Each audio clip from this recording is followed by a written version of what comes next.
매일경제신문 10월 1주차 소식입니다. 제가 하는 말이 있는데요. 머리가 게으르면 멍청해지고요. 몸이 게으르면 살찌거나 몸이 말라지죠. 그리고 마음이 게으르면 편협해지죠. 이거 제가 만든 말이에요. 그래서 게으르지 않으려고 노력 중입니다. 구글 콘텐츠 앱에 수수료를 30% 부과한다고 합니다. 그래서 플레이스토어에 팔리는 모든 앱과 콘텐츠에 대해 결제 금액 30% 수수료를 부과하는데요. 이렇게 되면요, 현재 게임 앱만 강제하는 30% 수수료를요, 앞으로는 웹툰, 음악 등 모든 유료 앱에 확대 적용한다고 합니다. 즉 모든 콘텐츠 서비스 용료가 오르며 이는 결국 소비자 피해로 전가가 되겠죠. 소비자들이 부담해야죠, 30%를. 멀어지는 V자 반등 이렇게 나왔네요. 그러니까 생산 투자가 다 내리막이에요. 제조업을 포함한 광공업 생산이 3개월 만에 감소세로 전환했어요. 서비스업 생산도 5개월 만에 하락. 그리고 8월 설비 투자는 마이너스 4.4% 하락이에요. 다 하락이에요, 지금. 한국은행이 9월 기업 경기조사는 64, 비제조업 기업 경기조사는 62로 하향된 거예요. 그러니까 기업 경기조사가 100 이하면 부정, 100 이상이면 긍정으로 보는데 다 부정으로 보고 있는 거죠. 은행이요, 이제 펀드도 대출처럼 한도 제한을 한다고 합니다. 그래서 개인들이 가입하는 펀드 한도를 은행이 정하는 거예요. 대출 한도처럼요. 근데 은행은 이제 고객의 투자 성향, 재무 상태, 상품 이해 수준, 연령, 구매 목적, 구매 경험 등을 바탕으로 고객별 판매 한도를 미리 정한다고 합니다. 근데 이리 되면 한 은행에 몰빵 투자가 안 돼요. 그런데 어떤 게 되냐? 다른 은행에 똑같은 상품 가입하는 건 돼요. 그래서 이게 은행이 막을 방법은 없고, 그래서 이제 실효성은 없다고 실효성이 없는 정책이라고 비판이 여기저기 나오는 것 같습니다. 온라인 플랫폼법이 입법 예고하고 있습니다. 그래서 공정거래위원회가 거대 온라인 업체의 갑질 행위를 방지하는 온라인 플랫폼법 입법 예고를 하고 있는데요. 갑질하면 거래 금액의 2배까지 과징금 부과한다고 합니다. 그래서 매출액 기준은 100억 이상인데요. 해당 업체는 네이버, 카카오, 쿠팡, SSG.com, 마켓, 컬리, 배달의 민족 해당됩니다. 특수고용직 포함 자영업자 내년부터 분기마다 소득 신고를 해야 돼요. 볼게요. 특수고용직 종사자 소득을 파악하기 위해 내년 초까지 소득 신고 주기를 분기별로 단축시킨 거고요. 부가가치세 신고 주기를 기존 반년에서 최소 분기 단위로, 그리고 사업소득을 전혀 신고하지 않은 특고에겐 신고를 강제하는 것이 주 내용입니다. 세무사면 돈 벌겠는데요. 건강보험공단, 국민연금공단, 근로복지공단에 분산되어 있는 4대 보험 적용 부가 업무를 국세청으로 원래 이뤄내야 하는 작업을 해야 되는데요. 이거 보류예요. 보류하겠죠. 이거 통합되면 공무원들 잘리잖아요. 안전자산에 투자자들이 몰리는 것 같습니다. 그래서 P2P, 비트코인은 이제 안 하고 금에 몰리는 것 같은데 저는 금도 불안하다고 봐요. 현금 확보하던지 아니면 달러를 갖고 있던지 이게 더 맞지 않나 봅니다. 이거 되게 위험한 내용인데요. 환매 중단 리스크 사모펀드가 3조 원에 달한다고 합니다. 금강원이 52개 운용사를 전수조사를 했어요. 그래서 수탁액 2천억 원 이상의 사모펀드를 전수조사를 했는데 50% 이하가 라임 자산처럼 환매 중단 사태를 유발할 수 있는 시한폭탄이라고 나왔습니다. 그러니까 50% 이하가 사기인 거죠. 그래서 대략 3조 원 가량이며 시장성 자산 비중이 낮아 자산 가격이 급락하거나 대량 환매가 발생하면 환매 중단 사태를 발생시킬 수 있어요. 그럼 돈 못 받아요. 그러니까 이 얘기 들으신 분은 사모펀드에 투자를 하셨으면 미리미리 조금씩 빼두셔야 될 것 같습니다. 건강보험 관련돼서 이야기할게요. 2047년에 우리나라가 가구의 절반이 65세 이상 고령자 가구가 될 전망이고요. 2025년부터는 우리나라가 초고령화 사회로 진입이 돼요. 고령 인구가 전체 20.3% 차지하니까요. 이에 고령자 1인당 연간 진료비는 이미 450만 원에 육박한 것으로 집계된대요. 그러니까 건강하시면 450만 원 아끼시는 거네요. 그래서 건강보험서는 이제 매년 32조 부담된다고 합니다. 본인 노후 준비가 된 고령자 비중은요 48.6%로 국가 전체 절반을 넘기지 못해요. 그러니까 나중에 노인이 되시면 우리나라 국민의 노인의 절반 이상은 노후 준비가 안 된 거예요. 노후 준비가 된 비중은 남성이 60.9%, 여자가 39.9%로 남성이 높아요.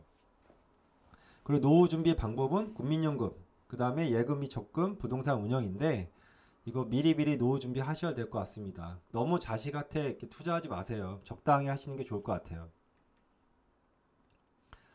건강보험료 관련돼서 위장 취업하는 노인들이 좀 많다고 하는데요.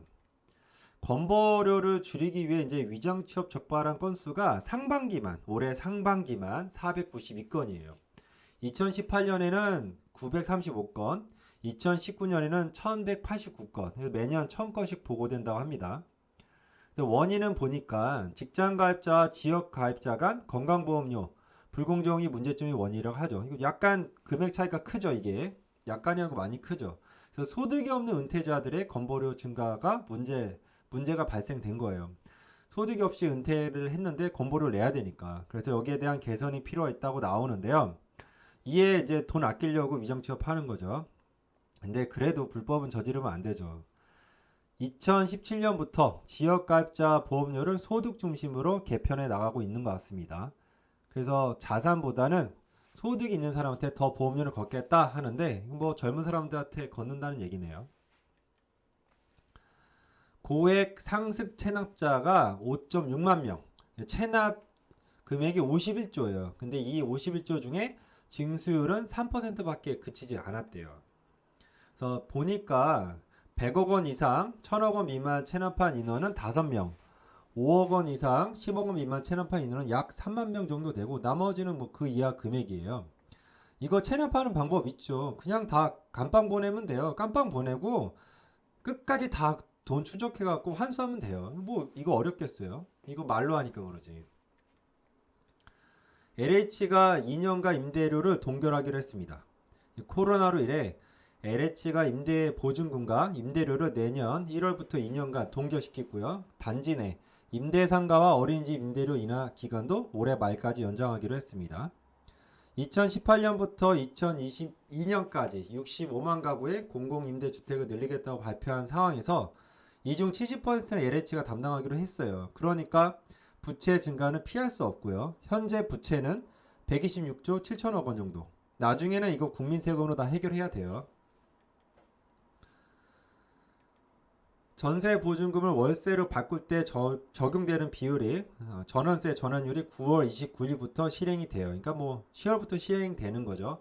그래서 4%에서 2.5%로 하향되는 건데요. 그러니까 기존 전세를 월세로 바꿀 때에만 적용이 돼요.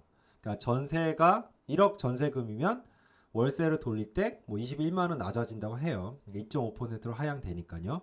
그리고 월세를 전세로 바꿀 때는 미적용하고요. 신규 계약도 미적용, 그리고 주인이 실거주를 이유로 전월세 계약 갱신 거부 시 실제 거부 여부 확인 가능한 임대차 정보 열람권도 이제 부여되고요. 세금이 이제 부동산 관련돼서 세금이 올라가니까 해외 자산에 눈을 돌리는 것 같아요. 그래서 특히 미국이에요. 미국은 취득세와 종합 부동산세가 없다고 합니다. 그리고 매수자의 주택 보유수와 상관없이 부동산 세금이 매겨지고요. 그러니까 다주택 돼도 상관없어요. 한국은 취득세율은 최대 1에서 4%였던 것이 이제 12%까지 상향이 되죠. 종부세율은 0.6에서 3.2%에서 1.2에서 6%까지 상향. 양도소득 기본세율에 추가되는 중과세율이 규제지역 2주택자에는 10%포인트에서 20포인트로 상향. 3주택자는 20포인트에서 30%포인트까지 상향이에요. 다 상향하죠, 내년에.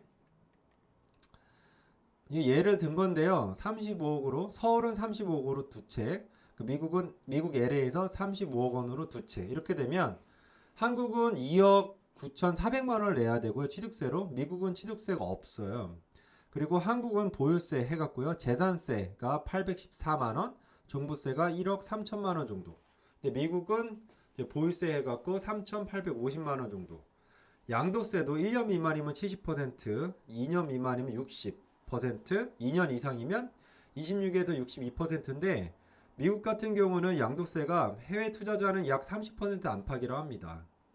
그러니까 미국의 부동산을 사는 것 같아요. 20, 30대 영혼 끌어모아 갭 투자에서 서울 아파트 평균 매매가 10억 원 넘었다고 합니다. 서울 아파트 평균 매매 가격이 역대급이에요. 10억 원 돌파했고요. 전세값도 5억 원 훌쩍 올라 강남은 6억 원대로 합니다. 그래서 뭐 20, 30대 애들은요.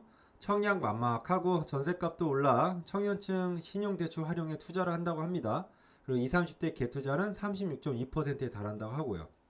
제가 이제 궁금한 게 이게 20, 30대가 직장을 다니거나 아니면 사업을 해도 현금으로 5억 모으기 쉽지 않거든요.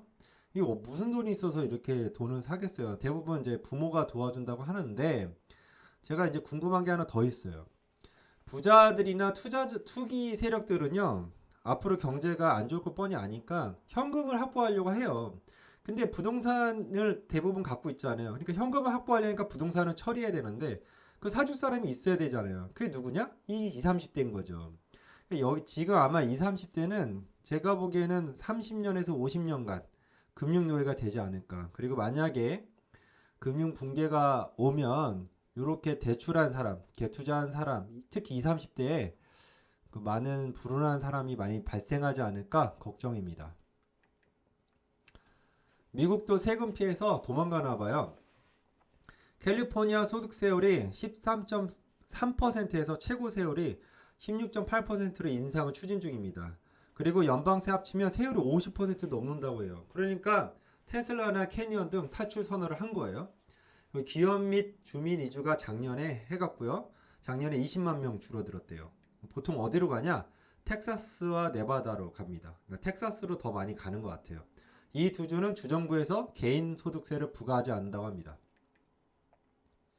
중국의 위안화 가치가 12년 만에 최고치 올라갔고요. 3분기 달러 대비 3.7% 치솟았습니다.